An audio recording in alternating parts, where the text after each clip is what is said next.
ମାନେ ଯାହାର ଯୋଉଟା ଭୁଲ ହେଲେ ଆମେ ରିସିଭ୍ କରୁ। ସିଏ ବି ମୋ କଥା ରିସିଭ୍ କରନ୍ତି, ମୁଁ ବି ତାଙ୍କ କଥା ରିସିଭ୍ କରେ। ସମସ୍ତେ ସମସ୍ତଙ୍କ କଥା ଭୁଲ ହେଲେ ତଳେ ଆସି ସମାଧାନ କରୁ ସେଇଟା।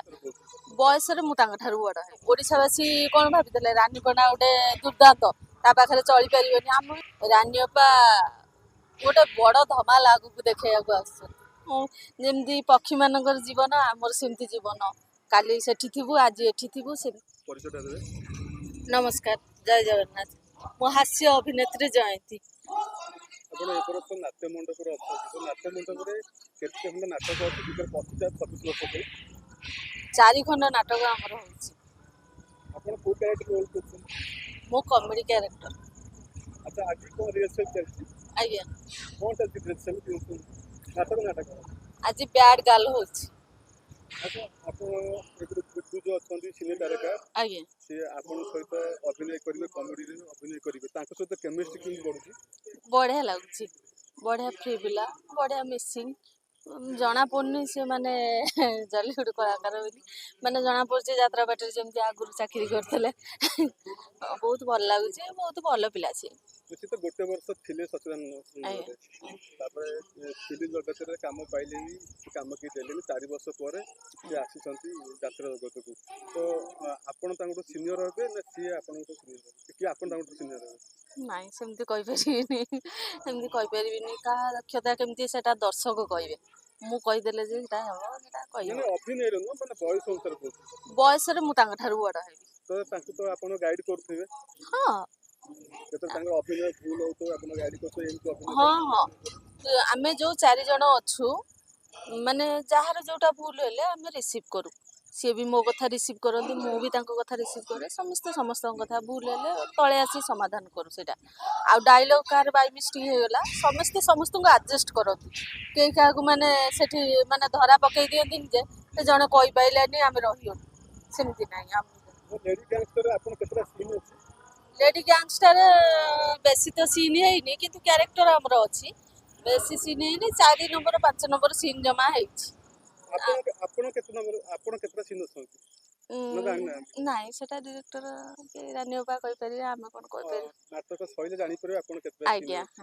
ଆଉ ଶେଷରେ ଦର୍ଶକ ଆପଣ କ'ଣ ଯିଏକି ନୂଆ ଯାତ୍ରା ଅନୁଷ୍ଠାନ ନାଟ୍ୟ ମଣ୍ଡପ, ଆଜ୍ଞା, ତ ଦର୍ଶକ ଅତି ସହଜରେ ଗ୍ରହଣ କରିପାରିବେ ତ? ନିଶ୍ଚିନ୍ତ।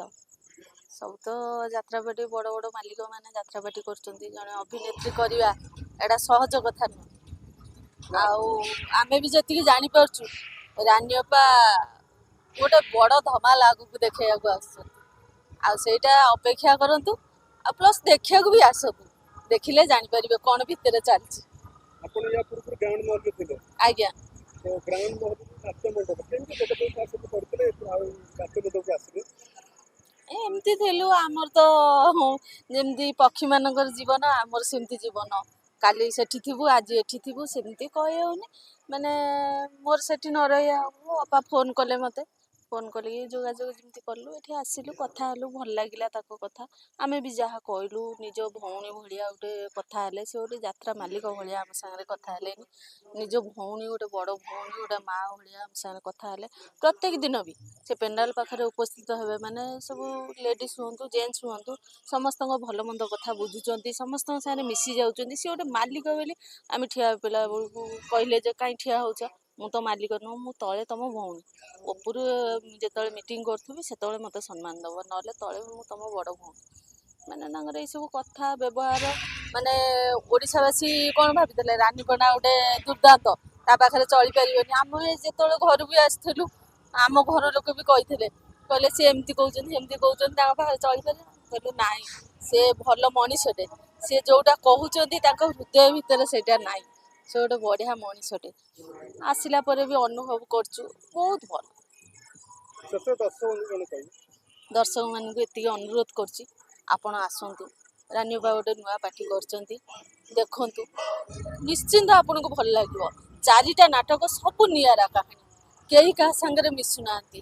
ଆଉ ଲେଡି ଗ୍ୟାଙ୍ଗଷ୍ଟର ତ ଟିକେ ଦେଖିବାକୁ ଆସିବେ। ଆଉ ଇଏ ଗୋଟେ ଭିନ୍ନ ଧର୍ମର ହେଇଛି। ନମସ୍କାର। ଠିକ୍ ଅଛି, ଥ୍ୟାଙ୍କ ୟୁ।